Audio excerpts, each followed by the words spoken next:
معلمان ئێران شێلگێرانە پەیگیری مافە سەرەتایەکانیانن.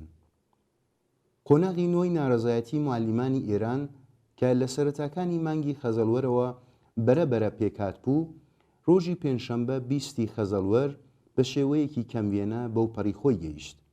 لەم ڕۆژەدا دەیان هەزار معلم بە شێوەیەکی هەواهەنگ لە 27 ئوستان و لانیکەم 68 شارستان لەوانە لە چەندین شاری کوردستان خۆپیشاندان و کۆبوونەوەی ناڕەزایەتیان بەڕێوە برد. معلمان لە سەرتاسەری ئێرانەوە نۆنەرانی خۆیان بۆ بەشداریکردن لە کۆبوونەوەی معلمانی تاران ناردبوو. لەم حرەکەتەدا سەرایەدارانی مەدرسەکانیش هاوڕێی معلمان بوون. ئەم حرەکەتە لەسەر بانگێشتی شۆڕای هەواهەنگی ڕێکراوە پیشەیەکانی معلمان بەڕێوەچوو.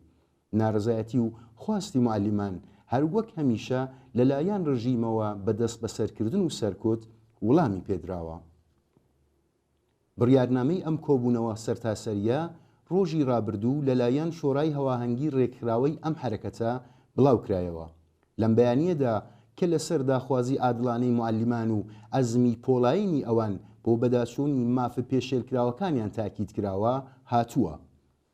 ئەمڕۆ پێنجشەمبە 20 خەزەڵوەر ئێمە معلمان لە قالبی شۆڕای هەواهەنگی ڕێکراوە پیشەیەکان لە ڕێگەی کۆبوونەوەیەکی بەرینی سەرتاسەری هاتوین تا دەنگی ناڕەزایەتی خۆمان بە نسبەت کەمتەرخەمی دەوڵەت لە ئاست جەمعیەتی 13 ملیۆنی خوێندکاران و جەمعیەتی 1 ملیۆنی معلمان ڕاگەێنین. معلمانێک کە دژ بە ژێرپێخستنی یاسا لەلایەن کۆماری ئیسلامیەوە ناڕازین لەگەڵ هەرسوکەوتی توندی ئەمنیەتی لەوانە زیندانی درێژماوە، لێدان و پتەککاری لەسەر شەقام، دەرکردن، دوورخستنەوە و بێوبەشی زۆراوجۆر بەڕەوڕوو دەبنەوە.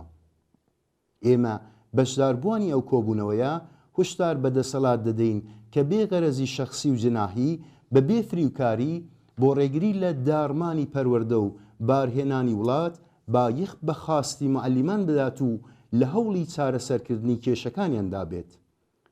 ئازادی معلمانی بەندکراو، پەروەردەی بە خۆڕایی و بە کوالیتی بۆ لاوان، بەکردەوە دەرهێنانی نیزامی ڕیزبەندی 80% حقوقی هەیەتی زانستی زانکۆکان، بەڕێوەبردنی هاوسانسازی حقوقی خانەنشینکراوان، بەستنی پەروەندەی چالاکانی پیشەیی، چارەسەرکردنی کێشەی ئاموزیارانی نهزەتی سەواد ئاموزی، پێڕاگەیشتن بە کێشەی مڕەبیانی پێش سەرەتایی، پاداشی کۆتایی خزمەتی خانەنشینکراوان، پێدانی حەق و تەدریسی معلمان، پێڕاگەیشتن بە کێشەی معلمانی خەرید خەدەماتی، گەڕاننەوە سەرکاری معلمانی دەرکراو، هەڵبژاردننی وەزیر لە ناو معلمان، سەپاردنی بەڕێوەبەری سندوقی پاشەکەوتی معلمان بە سەهامدارانی ئەم سندوقە.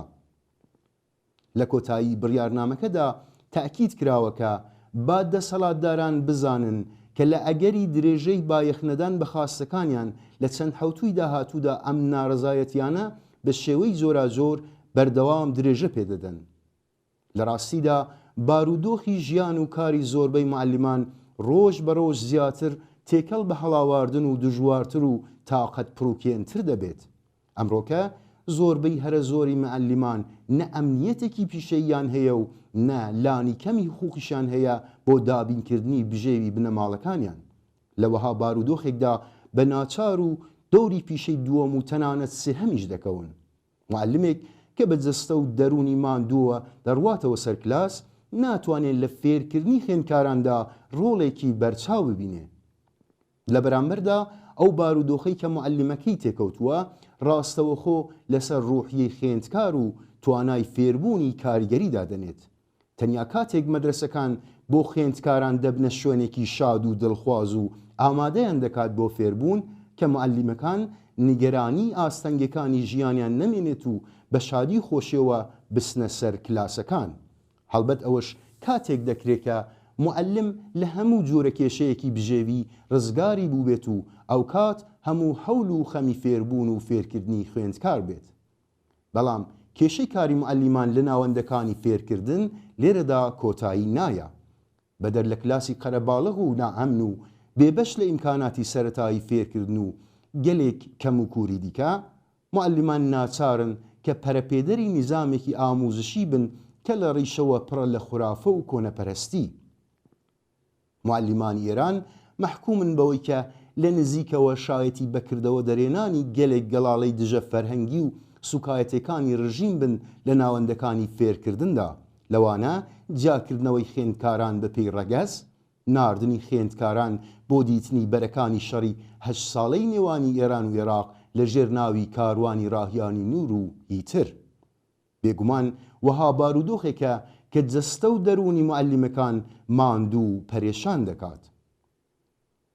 لە ماوەی ساڵانی ڕابردوو بزوتنەوەی معەلیمانی ئێران لەسەر محوەری خواستی ئازادی معەلیمانی بەندکرا و هەڵوەشانەوەی سیاسەتی خصوصی سازی ئاموزش و پەروەرش، بەڕەسمیناسینی معەلیمانی حەق و تەدریسی و پێش سەرەتایی و شرکەتی کە لەلایەن شرکەتە پەیمانکارەکانەوە بۆ ئاموزش و پەروەرش کار دەکەن لە ئاستێکی جەماوەری و بەریندا درێژەی بووە.